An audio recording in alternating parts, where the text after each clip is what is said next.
very warm heart thank you to the ministry, the minister, as well as President of Kagidar, as well as the wonderful members of Kagidar, of being here with us, as well as I welcome all of you to New York. Now, what I just wanted to talk a little bit about, I think, is the two things. One is, why is technology important? The other thing is, why is technology important for women? And then thirdly, what are we trying to do in this project? A little bit of a detail of our intentions here. So let me start by talking a little bit about the technology. As you know, probably in the past 10 years, although it has accelerated immensely, technology has been a major contributor to spurring growth across the world. And it is one of the most major ingredients of gross domestic product being grown much faster. The other very, very important thing, probably very important for Turkey as an emerging market, is that technology actually found a way to instigate that growth in emerging markets much faster than it has in mature markets in the past 5-10 years. So what we see is the populations around the world using technology is almost raising up to be as many as people as it is from a percent perspective of using technology as it is in the Western world or as in more mature countries, which totally creates new opportunities for any country and any humans to interact and create business opportunity, to create economic value, and then probably possibly enrich their own lives and how they react and interact with their families, as well as to their communities, as well as their larger countries. So I listened to Muhammad Yunus, the Nobel laureate, at I believe it was a World Economic Forum meeting, a G20 meeting, where he said, for the first time in the history of human mankind in the past 5,000 years, the youth has a tool in their hand to change the world. And that's incredibly powerful, that they actually have something that if they want to make a change, it happens now, and it happens at that moment, and it's very personal.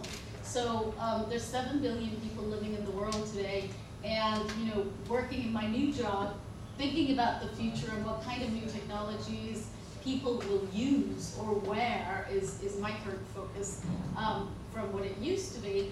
I actually see that there is an opportunity for every single person, or so to say, a young person, to actually vision and then make whatever they want to make with this technology in their hands. So we see entrepreneurs, we see SME owners, we see very young individuals getting into business, having ideas, innovating, whether it be social entrepreneurship or entrepreneurship in their own area, and using technology to do that. And that's incredibly powerful.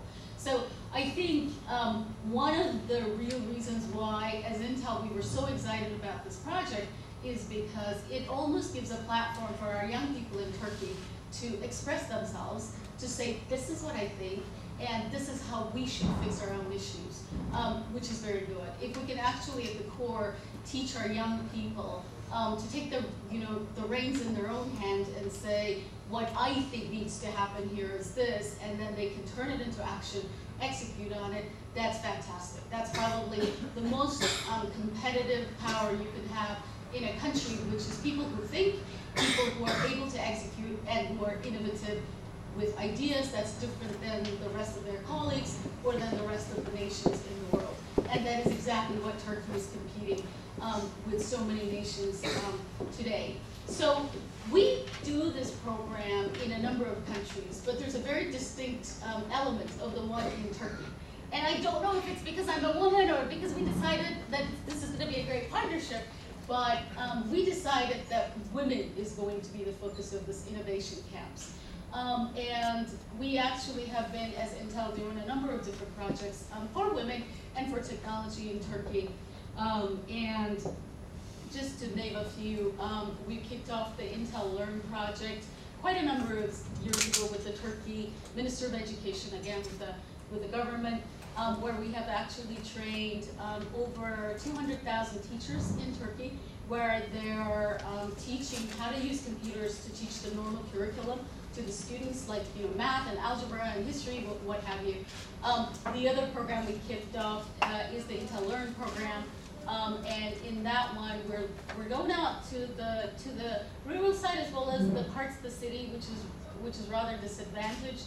And we actually managed to reach out to over 100,000 students, where in normal terms they would not have a computer or any other computing platform to do their schoolwork. The other thing that we do is the Intel Science and Engineering Fairs, where I think Turkish students had an unfair share of their successes, which is very, very exciting. And I'm so proud as somebody raised and born and went to school in Turkey to actually see that our kids, if given the opportunity, are incredibly smart and they do great things with it. Just to give you the example how Turkey can stand out is the region that I was running prior to my current job had 67 countries. And in there, we trained probably over 1 million teachers and and students altogether, and 300,000 of them, the numbers I shared with you, is from Turkey. So, I mean, I think that's the great work together with our NGOs, but primarily with government, who is, wanting to do good things for the students and the community and embrace this and then roll it out very fast and very efficiently. This is why we have this tremendous result, is what I'm calling. But let's talk a little bit about women in technology. So today around the world, there's 600 million women who do not have any access to computing. They don't know how to use a computer, they don't know how to use a smartphone, they wouldn't be able to SMS or do anything for that matter from a technology perspective with any of us, which is a big issue, and it's a well-known issue around the world. In Turkey, in our own country, women do use technology 1/3 less than men do, so we still have that gap that we need to fill very, very fast. Having said that, we got wonderful examples. I personally have been mentoring a number of young women in Turkey and holding their hand as they're thinking about, building up businesses and what kind of economic value they can actually create in whatever walks of life that they're busy with. This morning, during our press conference, I gave this example that I do want to reshare with you. I've been mentoring this just tremendously smart woman from the city of Adana, Tülin Akın, who is the founder of tarımsalpazarlama.com, which is basically an agricultural website that she managed to organize over 1 million farmers and have been sending them information about the crops and the climate and the price of the crops and what have you. And as a woman so young, she started out in her mid-20s, I think, and she has more than 30 people who work for her today, and a company that's worth millions and millions of dollars.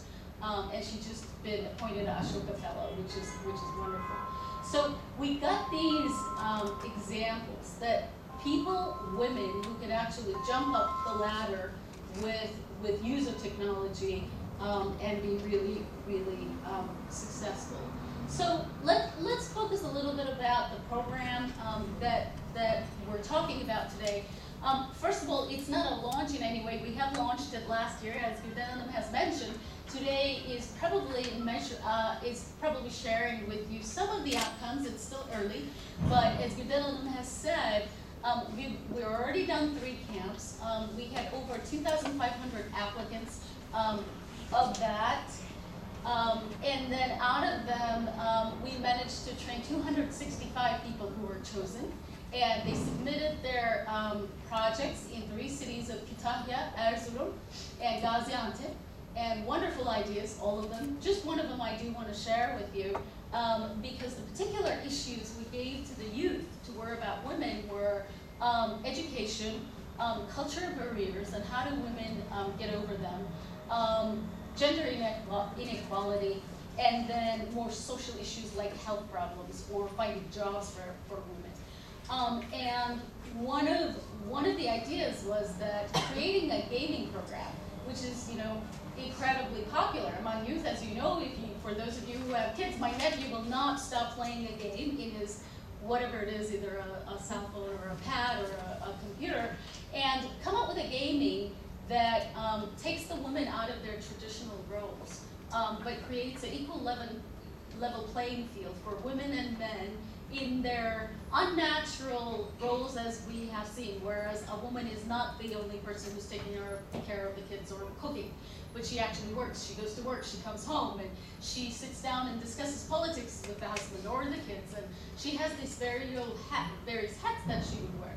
So what we've done is we actually took the idea, mentored this group for 12 weeks, and then introduced them to another gaming company out to Technokent, where you know there's a concentration of gaming companies, and they actually currently are developing together that gaming platform, which is very, very exciting. These kids would never in any other way have a way, and the thinking is to take that and then roll it out to the wider population, whomever they may be. So we do have a goal to go out to 9 different cities to teach a couple of thousand kids and how to innovate and how to think differently and ideate, and then take the best X ideas and then bring them to life is the purpose of the program. So I actually think this is a fantastic example of the government, the NGO, as well as business coming together. So it's a wonderful example of a private-public partnership of how it's a win-win-win situation where we do something good for our country, for our people, but ultimately we all make great value out of it, is the game here. So as I said, I'm just personally so excited to be doing this in New York, and I certainly am looking very much forward to doing many other great things together with the ministry and Kagidar. So thank you for listening. Thank you, Ashika, very much. We have a